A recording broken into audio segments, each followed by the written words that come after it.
কৃষ্ণ কৃষ্ণ শুধু শ্রী কৃষ্ণ। আমাদের ত্রিভুবনে শ্রেষ্ঠ বৈষ্ণব যদি বলে কেউ আছেন, স্বর্গ মর্ত্য পাতাল, এই ত্রিভুবনের শ্রেষ্ঠ বৈষ্ণব একজন, তিনি কে মা? ভোলানাথ মহেশ্বর শিব।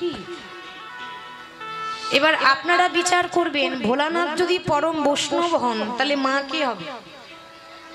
পরম বৈষ্ণবী। আমাদের বহু ভাগ্য ভালো যে আমরা পরম বৈষ্ণবীর চরণ তলে এসেছি। আর একটা নিবেদন প্রথমেই জানিয়ে দিই, মায়ের কাছে আছি তো, মায়ের কাছে আমিও দাঁড়িয়ে আছি, আপনারা দাঁড়িয়ে আছেন, সবাই সমান। তো মায়ের চরণে এসেছি, কেউ যেন আমাকে প্রণাম করবেন না, কারণ মা আছে সামনে দাঁড়িয়ে। কারণ মা থাকতে আমাকে প্রণাম করাটা সত্যি খুব অপরাধ হয়ে যাবে। ওই জন্য মন্দিরের কাছে বা মন্দিরে কেউ দাঁড়ালে প্রণাম করতে নেই। অতএব মা সামনে আছে, আমাকে এভাবে ভাবে জোরে প্রণাম করবেন, তাতে আমি অপরাধের ভাগী হতে চাই না, আর আপনারাও যেন অপরাধের ভাগী না হতে পারেন সেজন্য বলে দিলাম।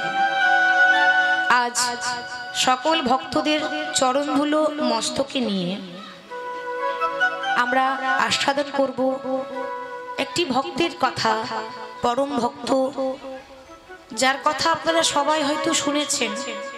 আমরা এই যে মাস, এই মাসটাকে আমরা লক্ষ্মী মাস বলি, কি গো, তাই তো? পৌষ মাসকে লক্ষ্মী মাস বলি না মা? তো এই পৌষ মাসে সামনে একটা খুব শুভ দিন আসছে, একটা তিথি আছে, কি বলুন তো? 29শে পৌষ, মকর সংক্রান্তি তিথি। কি গো মা, ঠিক তো? এই মকর সংক্রান্তি তিথিতে প্রত্যেকটা ভক্তরা গঙ্গা স্নান করতে যায়। কেউ যায় গঙ্গা সাগরে। কেন বলে দিই, এই 29শে পৌষ প্রথমবার মা গঙ্গাকে আমাদের পৃথিবীর মাটিতে একজন এনেছিলেন, তিনি হলেন রাজা ভগীরথ। সেই জন্য গঙ্গার আরেক নাম হলো ভাগীরথী গঙ্গা। আর প্রথমবার সেই দিনে মা গঙ্গা পৃথিবীতে এসে সাগরের সঙ্গে মিলন হয়েছিল, তাই ভক্তরা ছুটে যায় গঙ্গা সাগরে স্নান করতে। শুধু তাই নয়, দ্বিতীয় কারণ, আপনারা জানেন যে মহাভারতে গঙ্গাপুত্র ভীষ্ম, গঙ্গাপুত্র ভীষ্ম যে 58 দিন সরসজ্জায় ছিল, তিনি সেই দিনে কিন্তু দেহ রেখেছিলেন। ওই দিনটাই কেউ যায় গঙ্গা স্নান করতে গঙ্গা সাগরে। আবার অনেকে যায়, আমাদের বীরভূম জেলার সব থেকে একটা বড় মেলা হয়, জয়দেব মেলা, নাম শুনেছেন মা? অনেক ভক্ত ছুটে যায়, আমরা বলি জয়দেব ধাম। তার কথাই শুনবো আজকে, যেহেতু সামনে তার তিথি আসছে তাই তার কথা আলোচনা করব। ওটা জয়দেব ধাম ছিল না, গ্রামটার নাম হচ্ছে কেন্দুবিল্ল গ্রাম, পরে হয়েছে জয়দেব ধাম। কার জন্য হলো, কি করে হলো, সেটা শ্রবণ করব। আমাদের আস্বাদনের বিষয় ভক্ত জয়দেব পদ্মাবতীর কথা। আজকে প্রেমের ঠাকুর গৌরাঙ্গ সুন্দর শ্রীধাম নবদ্বীপের মাটিতে ধুলাই গড়াগড়ি দিয়ে হরিনাম গাইছেন। ওমা, আপনাদের মনে হয়তো প্রশ্ন জাগবে যে মাগো, আমরা ধুলাই গড়াগড়ি দিতে পারি না, আর তিনি ব্রজের বাবা শ্রীকৃষ্ণ, তিনি ভগবান হয়ে গড়াগড়ি দিচ্ছেন কেন? একটাই কারণ। কি কারণ জানেন? আপনাদের মতো ভক্তের চরণ ধুলো অঙ্গে মাখবো বলে, ভক্তের পায়ের ধুলো গায়ে মাখবো বলে আজ ভগবান হয়ে ধুলাই গড়াগড়ি দিচ্ছে। ভগবান বলেছেন, আমার থেকে আমার নাম বড়, আর আমার নামের থেকে আমার ভক্ত বড়। ভক্তই আমার মাতা পিতা, ভক্তই আমার গুরু, ভক্ত রেখেছে নামে বাঞ্ছা কল্পতরু।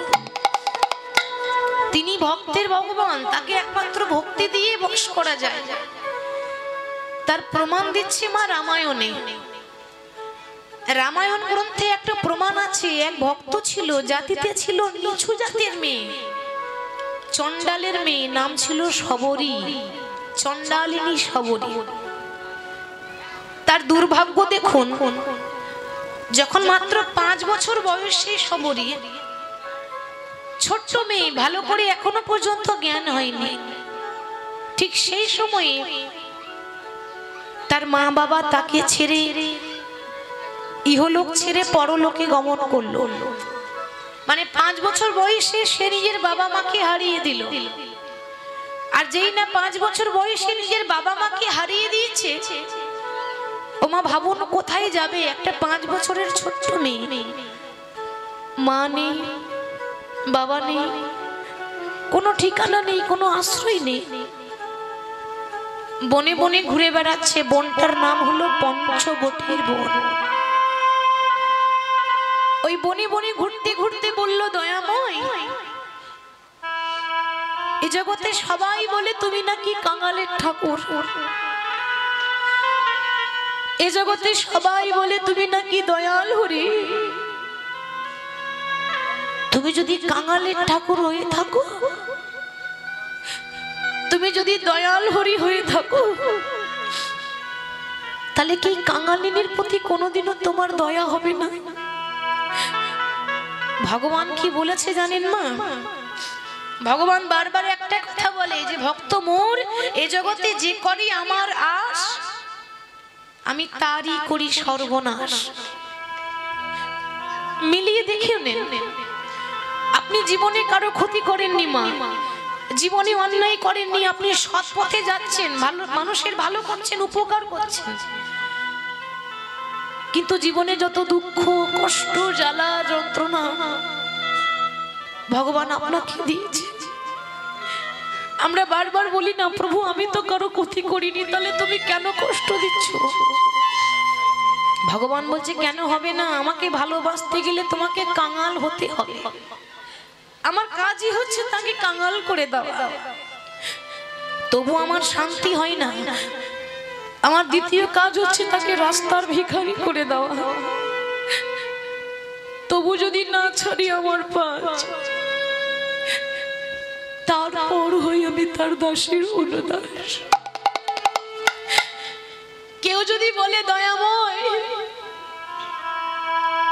যত দুঃখ দেবে দাও, যত কষ্ট দেবে দাও, শুধু আশীর্বাদ করো, ওই দুঃখ কষ্টর মাঝেও আমি যেন সারা জীবন তোমার চরণ ধরে যেন কাঁদতে পারি, আমি যেন তোমায় কোনোদিন ভুলতে না পারি, সারা জীবন যেন তোমার কথা আমার মনে থাকে, তারপর হই আমি তার দাসীর অনুদাস। ভগবান যখন ভক্তকে পরীক্ষা করে তখন পথের কাঙাল করে দেয়, নিঃস্ব করে দেয়, সর্বহারা করে দেয়, তার আর আপন বলতে কিছু থাকে না। সারা জীবন পরীক্ষা করার পর ভগবান তাকে কৃপা করে, এই হলো ভগবানের কাজ। তাহলে সবরই বলে উঠলো, প্রভু আজ আমার আপন বলতে আর কেউ নেই, আমার মা নেই, আমার বাবা নেই, আমার কোনো আশ্রয় নেই, আমার কোনো ঠিকানা নেই, কোথায় যাব আমি? আমি মনে মনে প্রতিজ্ঞা করলাম, জীবনে যতদিন বেঁচে থাকবো ভালো যদি বাঁচতেই হয়, একজনকে ভালোবাসবো, সে হলো ভগবান প্রভু রামচন্দ্র। যেহেতু রামায়ণের ব্যাখ্যা, তো ওতে রামের কথা আসছে, তো তার ধৈর্য দেখুন, আমাদের ধৈর্য নেই, আমরা কলিযুগের মানুষ, তো আমরা সব কিছুতেই ভগবানের কাছে দাও দাও করে তাড়াতাড়ি করি। আর তার এত ধৈর্য মা, ওই 5 বছরের মেয়েটা রাম রাম রাম রাম রাম করতে করতে এত বয়স হয়ে গেল, আর ভালো করে হাঁটতে পারে না, এবার হাতে একটা লাঠি ধরেছে। মনে রাখবেন মা, লাঠি কিন্তু সবাইকে একদিন ধরতে হবে। যখন কোনো বয়স্ক মানুষ লাঠি হাতে নিয়ে যায়, বাবা আমরা ঠাট্টা করি, আমরা ব্যঙ্গ করি, আমরা ঠাট্টা করি, বলি ওই দেখ বুড়ো হয়ে গেছে তো কি করে যাচ্ছে, দেখ ভুলে গেলে হবে না, ওই রকম দিন আমারও আসবে। ওই জন্য তো বলছে বেলা যে যায়, বেলা চলে যাচ্ছে মা, যেমন আমাদের দিনের বেলা আস্তে আস্তে চলে গিয়ে সন্ধ্যা হয়ে যায়, আমাদেরও আয়ু সূর্য আস্তে আস্তে ডুবে যাচ্ছে। আর কামনা বাসনা নিয়ে পড়ে থাকলে হবে না, এবার মনটা অন্তত ঈশ্বরের চরণে দিতে হবে। তো সারা জীবন পেরিয়ে গেল, সংসার করলো না, শুধুমাত্র রামের চরণ দেখবো বলে, রামের চরণ জড়িয়ে ধরবো বলে একটা ছোট্ট ঝুপড়ি বসে থাকে, একটা তালপাতার কুড়ে ঘরে বসে থাকে। সেই কুড়ে ঘরে বসে বসে বলছে, প্রভু সেই ছোটবেলা থেকে অপেক্ষা করছি, কোনোদিনও কি তোমার চরণ পাবো না, কোনোদিনও কি তোমার দেখা পাবো না? ওমা ভগবান সবকিছু সইতে পারে, কিন্তু ভক্তের চোখের জল ভগবানের সহ্য হয় না। ভগবান সবকিছু মেনে নিতে পারে, কিন্তু ভক্তের নয়নের জল ভগবানের সহ্য হয় না। যখন রাবণ মা সীতাকে হরণ করে নিয়ে চলে গেল, সেই দিনে রামচন্দ্র ওই পঞ্চবটির বনে হাসিতা হাসিতা করে ঘুরছে। কেন গো? আপনাদের মনে প্রশ্ন জাগে না যে মাগো যিনি ভগবান হবেন তিনি তো ভক্তের অন্তরের কথা জানেন, তাই তো? রাম তো ভালো করে জানতেন যে আমার সীতা কোথায় আছে, তাহলে হাসিতা হাসিতা করে খুঁজছে কেন? ওটা ছলনা। উদ্দেশ্য সীতাকে খোঁজ করা নয়, উদ্দেশ্য হলো সবরীকে কৃপা করব বলে রাম জেনে শুনে ওই পঞ্চবটির বনে প্রবেশ করেছে। আর যেই না পঞ্চবটির বনে প্রবেশ করেছে, অমনি দেখছে ঝুপড়িতে সবরী বসে আছে তালপাতা করে ঘরে। প্রতিদিন রাস্তাতে ফুল বিছিয়ে রাখে, কেন? যদি কোনোদিন ভগবান আসে আর যদি ভগবানের চরণে আঘাত লেগে যায়, ওই জন্য প্রত্যেক দিন ফুল বিছিয়ে রাখে। আজ যখন তার কুড়ে ঘরে ঝুপড়ি ঘরে ভগবান এসে দাঁড়িয়েছে, ওমা ভগবানকে দেখা মাত্র সবরীর আনন্দ আর ধরছে না। সবরী মনে মনে চিন্তা করছে, হাই রে, যোগী যারে যোগে পায় না, মুনি যারে ধ্যানে পায় না, যাকে পাওয়ার জন্য ভক্ত সারা জীবন কেঁদে যায়, সারা জীবন কষ্ট করে যায়, সেই ভগবান আমার মতো একটা কাঙালিনীর ঘরে এসেছে। কিন্তু মাগো, আমি যে বড় অভাগিনী, আমার মতো কাঙালিনী আর কেউ নেই। ভগবান এসেছে, কিন্তু ভগবানকে বসতে দেব কোথায়? এই জগতের ভক্তরা ভগবানকে বসাবার জন্য কি সুন্দর সিংহাসন পেতে দেয়, তাই না? প্রত্যেকটা ভক্ত বাড়িতে একটা সিংহাসন রাখে, গোপাল ঠাকুর বসবে, গোবিন্দ বসবে, কিন্তু মাগো আমার ঘরে তো সিংহাসন নেই। তুমি তো জানো ছোটবেলা থেকে ভিখারিনী হয়ে ঘুরে বেড়াই, কোথায় বসতে দেব তোমায়? পরনে পড়েছিল একটা ছেঁড়া কাপড়, ধুলো বালি নোংরা ময়লা লেগে আছে। কিন্তু একটা কথা মনে রাখবেন মা, কাপড়ের মধ্যে ময়লা থাকতে পারে, মনের মধ্যে ময়লা ছিল না। কাপড়ের মধ্যে নোংরা থাকতে পারে, হৃদয়ের মধ্যে নোংরা ছিল না। আমরা বাইরেরটাই দেখি, কিন্তু অন্তরটা কেউ দেখে না গো। বাইরেরটা সবাই দেখে, কিন্তু ভেতরের ভক্তিটা কেউ দেখে না। সে ছেঁড়া কাপড়ে করে মাটির বারান্দার ধুলোটা ঝাড়ছে, ধুলো ঝেড়ে দিয়ে বলছে, প্রভু তুমি তো জানো আমার ঘরে সিংহাসন নেই, তবে তুমি তো কাঙালির ঠাকুর, শুনেছি তুমি নাকি কাঙালির ঘরে আগে ছুটে যাও, আমার এই মাটির ঘরটাকে তুমি সিংহাসন মনে করে গ্রহণ করো দয়াময়। ভগবান মাটির ঘরটাকে সিংহাসন মনে করে গ্রহণ তো করলেন। মনে মনে চিন্তা করছি, ওগো এতদিন সিংহাসনে বসে যে আনন্দ পাইনি, আজকে ভক্তের মাটির ঘরে বসে সেই আনন্দ পেয়েছে। এতদিন রাজগদিতে বসে যে সুখ পাইনি, আজকে সেই আনন্দ পেয়েছি। মাগো, যে জায়গাটাতে আপনারা বসে আছেন না, এটা সামান্য জায়গা নয়, টাকা থাকলে দামি দামি চেয়ারে বসা যায়, টাকা থাকলে দামি দামি গদিতে বসা যায়, কিন্তু টাকা থাকলেও ভক্তের আসন পাওয়া যায় না। ভক্তের আসন বহু ভাগ্যের ফলে জোটে। যে আসনে বসেছিল রাজা পরীক্ষিত, 7 দিন ভাগবত শ্রবণ করেছিল, আজ সেই আসনে বসে আছেন আপনারা। হরি বলি। তা ভগবানকে বসতে দিয়েছি, ভগবান পরীক্ষা করতে চাইছে, সবরই আমায় বসতে তো দিলে, কিন্তু কিছু সেবা দেবে না? আমার যে বড্ড ক্ষুধা পেয়েছে, দাও কিছু সেবা দাও। আসলে ভগবান পরীক্ষা করতে চাইছে যে ওর ঘরে তো কিছু নেই, তাহলে কি করে আমাকে সেবা দেয় আমি দেখব। ভক্তের ঘরে কিছু থাকবে না থাক, অন্য কিছু থাকবে না থাক, নয়নের জল সবসময় থাকে। সবরই বলে উঠল, প্রভু তুমি আমার মতো কাঙালিনীর ঘরে সেবা নিতে চাইছো?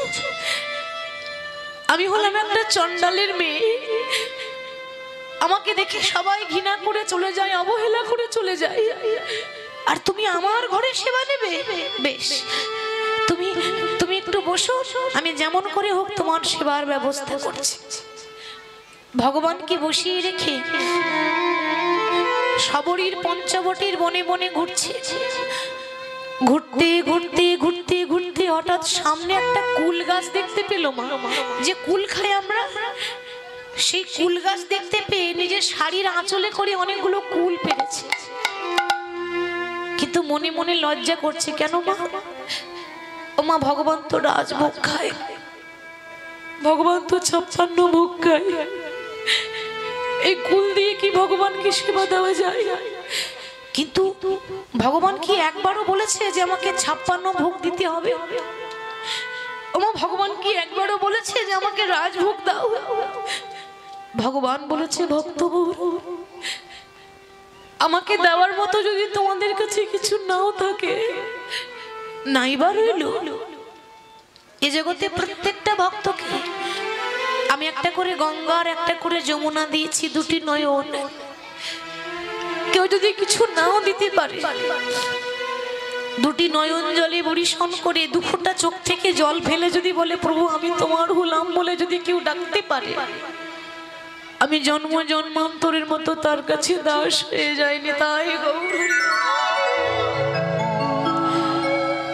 সবরই কাছে চোখের জল ছাড়া আর কিছু নেই। সেই কুল দিয়ে সে ভগবানের কাছে ছুটে যাচ্ছে, আর যেই না ভগবানের কাছে গিয়ে বসলো, এবার ভক্তি দেখুন, যেই না সেই কুল রামচন্দ্রের বদনে তুলে দিতে যাবে, যেই না রামচন্দ্রের বদনে তুলে দিতে যাবে, অমনি মনে মনে ভাবছে, তাই তো ওমা, আমি যে কুলটা ভগবানকে দিচ্ছি, তাহলে ভগবানকে দেওয়ার আগে নিজে খেয়ে দেখতে হবে না কুলটা টক আছে না মিষ্টি আছে। দেখেছেন ভক্তি কাকে বলে? আমরা কিন্তু এভাবে খাওয়াতে পারি না, কেন জানেন? ভালোবাসতে পারি না। ভালোবাসতে যদি পারতাম তাহলে নিজের করে খাওয়াতো।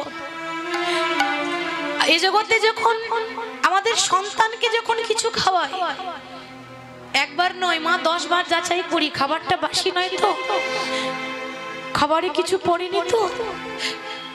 খাবারে যদি কিছু পড়ে যায় আর ওই খাবারটা যদি আমার খোকা খাই, খোকার ক্ষতি হবে তো। আর আমার ছেলের যদি কোনো ক্ষতি হয়ে যায়, তাহলে আমি কি করে বেঁচে থাকবো? কেন ভাবি, নিজে ছেলে তো ভালোবাসি সেই জন্য, কিন্তু আমার প্রভুকে ভালোবাসতে পারলাম না। একবার নিজের সন্তানের মতো, একবার নিজের খোকার মতো গোপালকে জড়িয়ে দেখুন, এর মতো শান্তি আর কোথাও নেই। এক একটা কুল ভগবানকে খাবার আগে নিজে খেয়ে দেখছে, যেটা টক লাগছে সেটা ফেলে দিচ্ছি, যেটা মিষ্টি লাগছে সেটা রামচন্দ্রের বদনে তুলে দিয়েছি।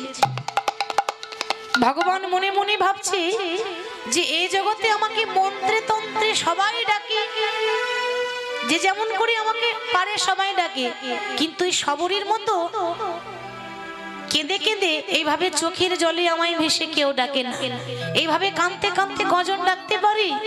আর সবরীর হাতে এঁটোকুল ভগবান গ্রহণ করলেন, তার সঙ্গে কলম দিলেন যে মুচি হয়ে সূচি হয় যদি কৃষ্ণ ভজে, সূচি হয়ে মুচি হয় যদি কৃষ্ণ ত্যাজে। ভক্তিতে ডাকিলে আমি অভক্তিতে, ভক্তিতে ডাকিলে আমি চণ্ডালেরও হই, কিন্তু অভক্তিতে ডাকিলে কোনো ব্রাহ্মণেরও নয়। তাহলে ভগবান কার? যদি প্রশ্ন করা হয় ভগবান কার, এক কথায় উত্তর ভক্তি যার ভগবান তার। ভক্তি যার কাছে নেই ভগবান তো তার কাছে থাকে না। তাহলে ভগবান বললেন যে সবরই এ জগতের ভক্তরা আমার দেখা পেলে গাড়ি বাড়ি টাকা পয়সা চাই, তুমি কিছু চাইবে না? সবরই বলছে দয়াময় আমি তো গাড়ি বাড়ি টাকা পয়সা চাই না, আমার চাওয়া পাওয়াটা আলাদা। গাড়ি বাড়ি টাকা পয়সা অন্য কিছু চাই না, তোমার কাছে আমার একটাই নিবেদন প্রভু, ওগো যেদিন আমার সেই দিন আসবে, সেদিন মানে মনে রাখবেন সেই দিন কিন্তু সবারই আসবে, যেদিন সবাই খাবে বিয়ের খাবার কিন্তু আপনি খেতে পাবেন না। আপনার বিয়ে হবে বাবা, গোটা গ্রামের মানুষ ভোজ খেতে আসবে কিন্তু আপনি খেতে পাবেন না, আর আপনার বিয়ের বরযাত্রী হবে আপনার ছেলে মেয়েরা। বলো হরি বলো হরি বলো হরি। যে বিয়ে হলে পরে কেউ আর আসে না ফেরে, আমারও হবে আপনাদেরও হবে। তাহলে সবরই বলছে প্রভু শুনেছি ইহলোক থেকে পরলোকে যেতে গেলে মাঝখানে একটা নদী পেরোতে হয়, বৈতরণী নদী, যেটা সবাইকে পার করতে হবে। আমি যদি পার হতে না পারি তুমি যেন সেদিন আমার হাতে ধরে পার করে নিও। আমার জীবনে নদী তুমি নাইয়া রে,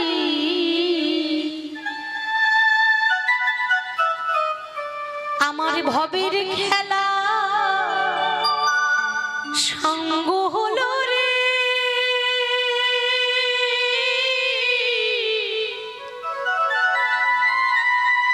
সেদিন দিও পার করি আরে আমার জীবন নদীর নাইয়া, আমার জীবন নদীর নাইয়া রে,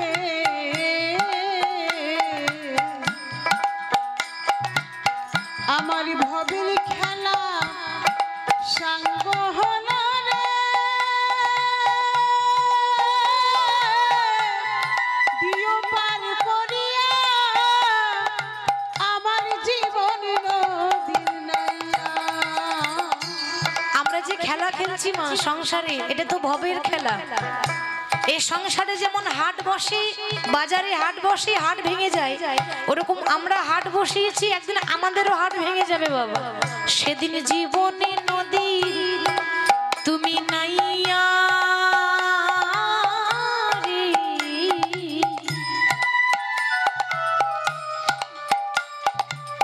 আমার ভবের খেলা সাঙ্গ হলো রে,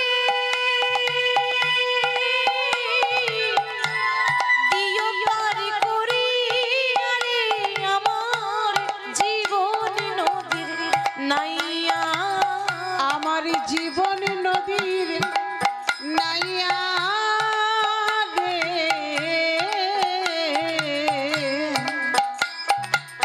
আমার ভবের খেলা সাঙ্গ হলো রে, দিও পার করিয়া আমার জীবন নদীর নাইয়া।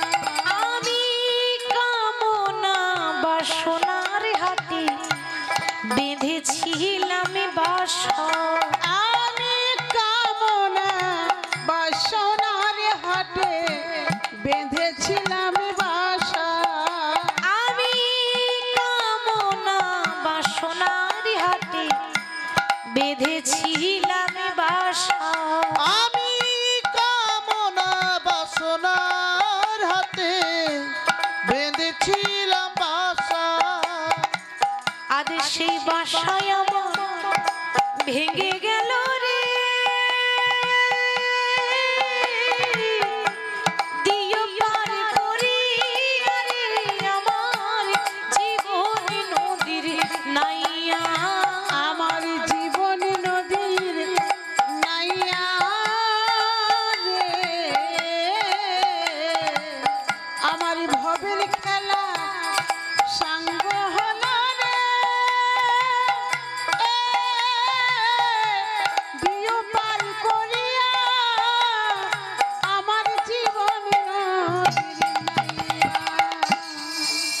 সেদিন প্রমাণ করে দিলেন যে তিনি ভক্তির ভগবান। সেই ভক্তির কথাই শুনবো ভক্ত জয়দেব পদ্মাবতীর কথা। তার আগে জানবো যে ভক্তকে তার মা 10 মাস 10 দিন গর্ভে ধারণ করেছে, একবার ভাবুন সেই মা কেমন ছিল। কি গো মা, তাই না? কথাতে আমরা বলি যে মাটি যদি ভালো হয় তাহলে ফসল তো ভালোই হবে। তাহলে মাটি মানে কিন্তু এই মাটি নয়, মাটি মানে এই মাটি নয়, মাটি মানে মাটি যদি ভালো হয় ও মা সন্তানও কিন্তু ভালোই হবে। ভাবুন যে মা তার গর্ভে কৃষ্ণ ভক্তকে ধারণ করেছিল বা জন্ম দিয়েছে, সেই মা কত গুণবতী, সেই মায়ের জীবন ধন্য গো, যে মা এমন সন্তানের জন্ম দেয়। তাই আগে তার মা বাবার কথাটা আগে জানতে হবে, তারপর তার কথা জানবো। তো জয়দেবের পিতার নাম ছিল ভোজদেব গোস্বামী, মায়ের নাম ছিল বামা দেবী। বাড়ি কোথায়?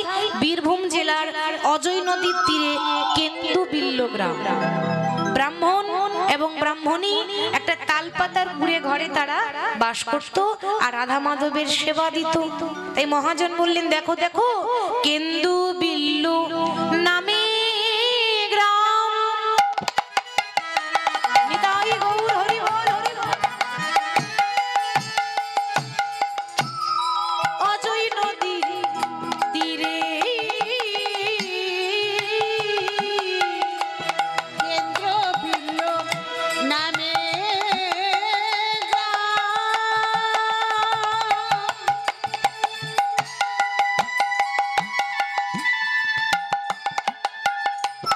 অজয় নদীর তীরে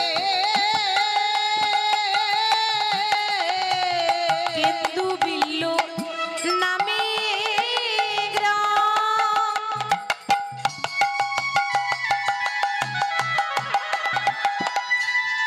অজয় নদীর তীরে কেন্দুবিল্ল নামে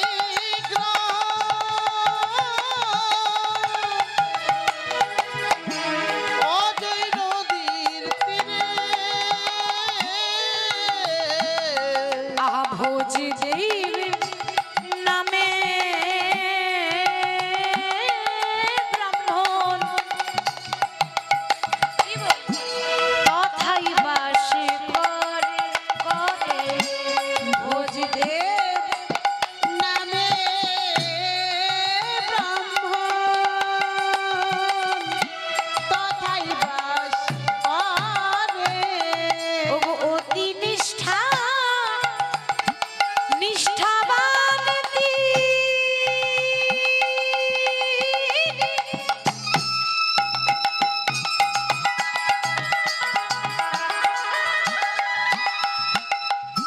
ধার্মিক ও সুজন, অতি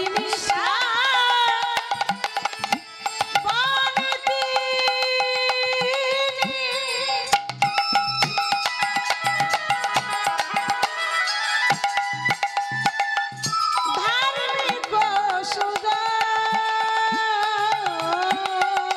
অতি নিষ্ঠা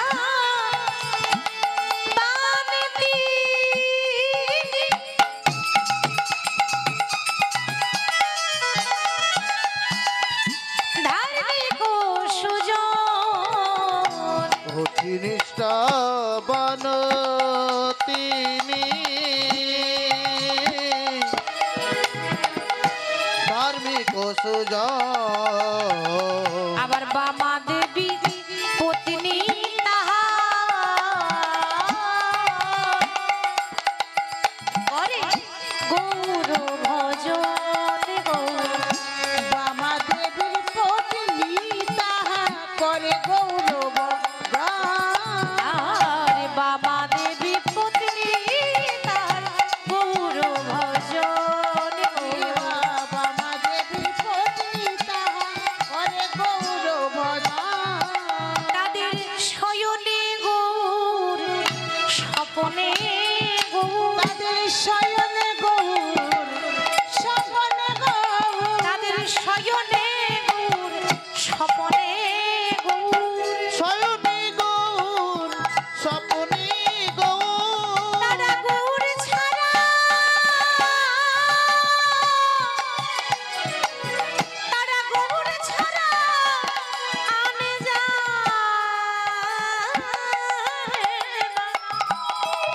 তাদের শয়নে গৌর স্বপনে গৌর। তারা গৌর ছাড়া আর জানে না।